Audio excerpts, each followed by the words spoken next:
Saturday morning in the 1980s wasn't just part of the week, it was an event. You woke up early, not because an alarm told you to, but because your body already knew. There was a window, and if you missed it, it was gone. No rewinding, no recording, no second chance. If you slept in, that was it. Entire childhood memories are tied to that understanding. You got out of bed quietly so you didn't wake anyone else. Pajamas still on, hair still messy. You grabbed a bowl, poured cereal without measuring, and sat cross legged on the floor in front of the TV like it was a front row seat, because it was. Saturday morning cartoons were appointment viewing in the purest sense. You didn't choose what to watch, you showed up for what was on, and that made it matter more. The TV dictated the rhythm of the morning. One show ended, another began. You learned schedules by heart. You knew exactly when your favorite cartoon aired and how long you had before it disappeared for another week. That urgency shaped the experience.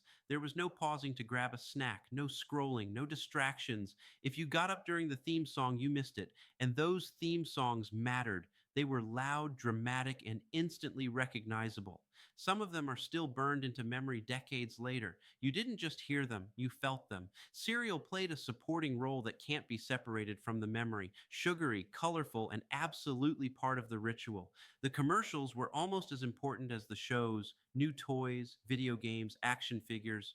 Entire worlds sold between episodes, but even commercials felt different then. They were shared. Everyone saw the same ones. Everyone talked about them on Monday. If a commercial was funny, confusing, or cool, it became part of the culture, just like the shows themselves. Saturday morning cartoons weren't background noise, they were focus. You watched until the lineup ended, until the shows shifted, until something adult came on and you knew the window had closed. And when it did, the magic faded just a little.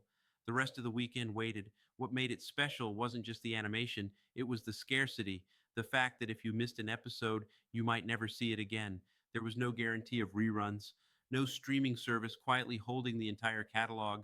That scarcity created attachment. You didn't casually watch cartoons, you committed to them. You remembered episodes, you remembered cliffhangers, you remembered characters as if they were part of your week, not just content you consumed.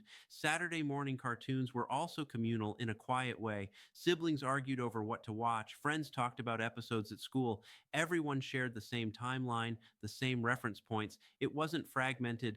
There was something grounding about that shared experience.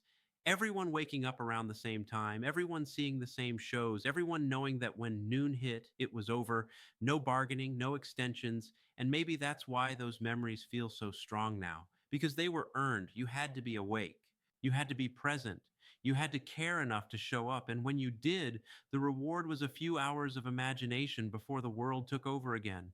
Today, kids have access to everything all the time, entire libraries at their fingertips. That convenience is incredible, but it's different. There's no urgency, no shared clock, no feeling that if you blink, it's gone. Saturday morning cartoons were fleeting, and that's what made them stick. They tied childhood to routine, to soundtracks, to cereal bowls and carpeted floors, to the glow of a television before the day really began.